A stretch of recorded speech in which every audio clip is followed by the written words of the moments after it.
Hello friends, இன்றைக்கி நம்ம ஜெய் கணேஷ் சேனலில் நம்ம பார்க்க போகிற கோவில். ஒரு கோவிலை பற்றி சொல்கிறதுக்கு முன்னாடி அதனோட சிறப்புகளையும் அங்கே உள்ள தனி சிறப்பான விழாக்களையும் சொல்லும்போது அந்த கோவிலை ஈஸியாக கண்டுபிடிச்சிருவாங்க. இந்த கோவில் அமைஞ்சிருக்க இடத்த சுற்றி பார்த்திங்கன்னா சப்த சிவஸ்தலங்கள் அமைஞ்சிருக்கு.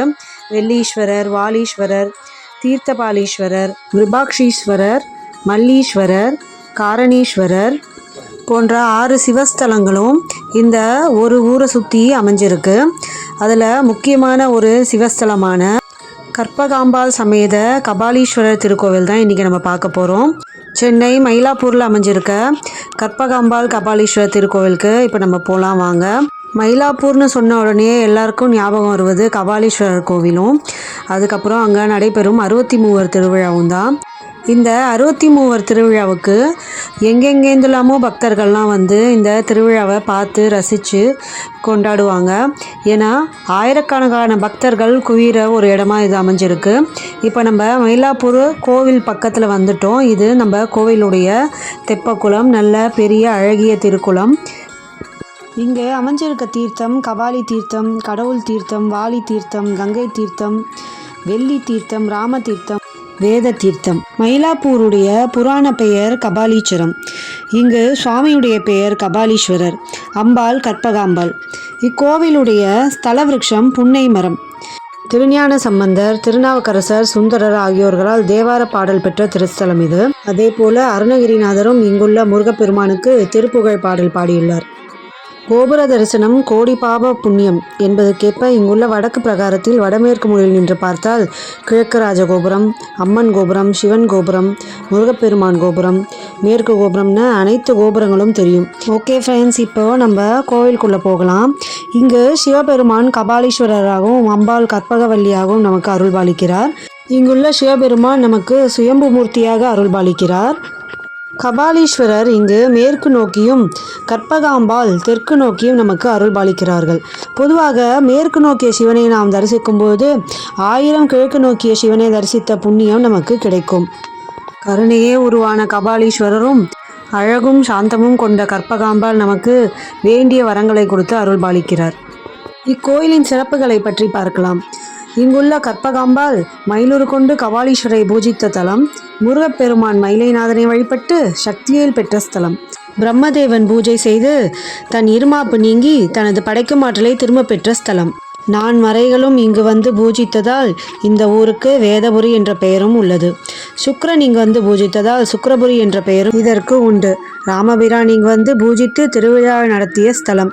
திருஞான சம்பந்த பெருமான் எலும்பை பூம்பாவையாக்கிய புகழ்பெற்ற ஸ்தலம். 63 நாயன்மார்களில் ஒருவராகிய வாயிலார் தோன்றிய ஸ்தலம். 12 ஆழ்வார்களில் ஒருவராகிய பேயாழ்வார் பிறப்பெடுத்த பெருமை பெற்ற ஸ்தலம். நாம் எல்லோரும் நன்கறிந்த வான்புகழ் திருக்குறளை நமக்கு அளித்த திருவள்ளுவர் பிறந்த தொன்மையான இடம் இது.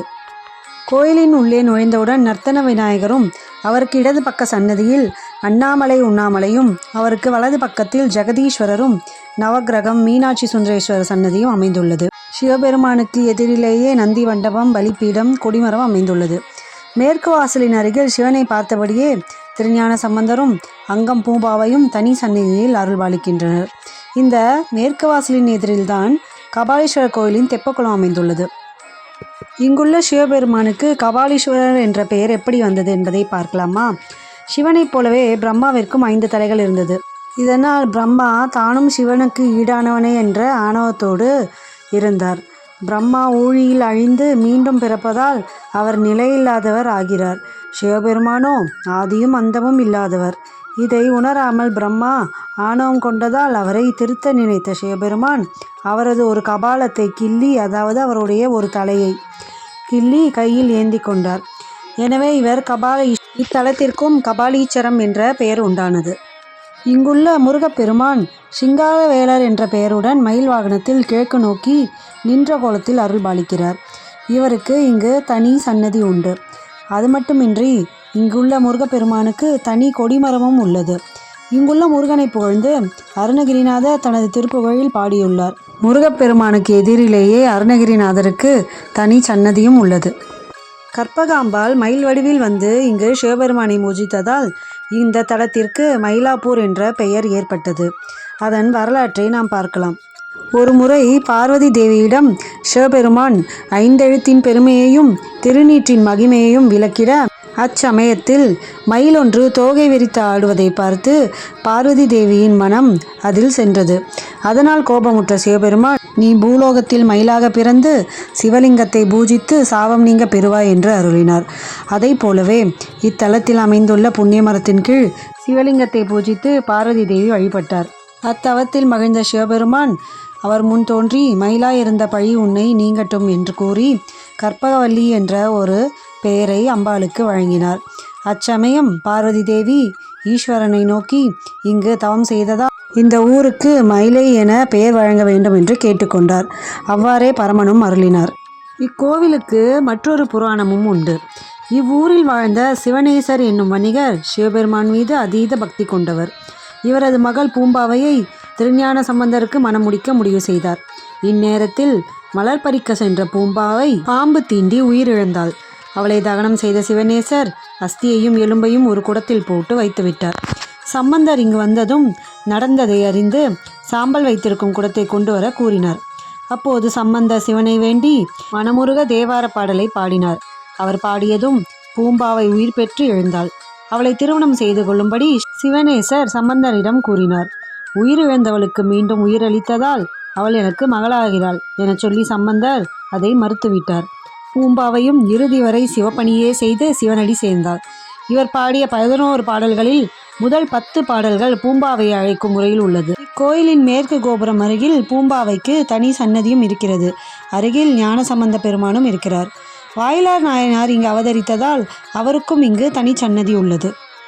இத்தலத்தின் மகிமையை விவரித்து கூற வேண்டுமென்றால், பொதுவாக மனிதனாக பிறந்தவர்கள் மகா கும்பமேளா, மகா சிவராத்திரி, திருக்கார்த்திகை போன்ற 10 விழாக்களை தரிசித்தால் மறுபிறவி இல்லை என்பது ஐதீகம்.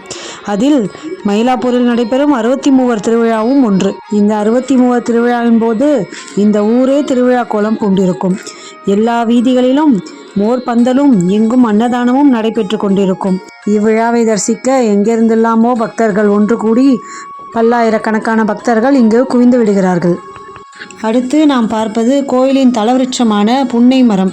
இந்த புன்னை மரத்தின் கீழே புன்னைவனநாதரும் மயிலாக அம்பாள் உருவெடுத்து பூஜித்ததால் புன்னைவனநாதருக்கு அருகிலேயே மயில் உருவமும் பிரதிஷ்டை செய்யப்பட்டுள்ளது. இந்த புன்னை மரத்தில் பெண்கள் குழந்தை பாக்கியத்திற்காகவும் தாலி பாக்கியம் வேண்டியும் வழிபாடு செய்கின்றனர். இந்த புன்னை மரத்தின் அருகிலேயே கோசாலை ஒன்றும் உள்ளது. பின்பு அதை வழிபட்டு நாம் திரும்பி வரும்பொழுது சனி பகவானுக்கு தனி சன்னதி இங்கு இருக்கிறது. இங்கு சிவபெருமானுக்கு தைப்பூசத்தை ஒட்டிய பௌர்ணமியில் தெப்பத் திருவிழா நடைபெறுகிறது. அதில் சிவபெருமான் சிவபார்வதியுடன் சிங்கார வேலரும் எழுந்தருளுகின்றனர். அன்று கபாலீஸ்வரருக்கு தேன் அபிஷேகம் செய்யப்படுகிறது. கைலைக்கு நிகரான இந்த மயிலைநாதரை வழிபடுவோருக்கு மன நிம்மதி கிடைக்கும். கற்பகவல்லி கற்பக விருட்சமாயிருந்து நம் உடல் சம்பந்தப்பட்ட எந்த நோயானாலும் அம்பாளை வணங்கும் போது விரைவில் குணமடைகிறது. அதே போன்று கல்யாண பாக்கியம், குழந்தை வரம் மற்றும் குடும்பத்தில் ஐஸ்வர்யம் ஏற்பட அம்பாளை வழிபடலாம். ஒவ்வொரு பௌர்ணமியின் போதும் சிவபெருமானுக்கு விசேஷ பூஜை நடைபெறுகிறது.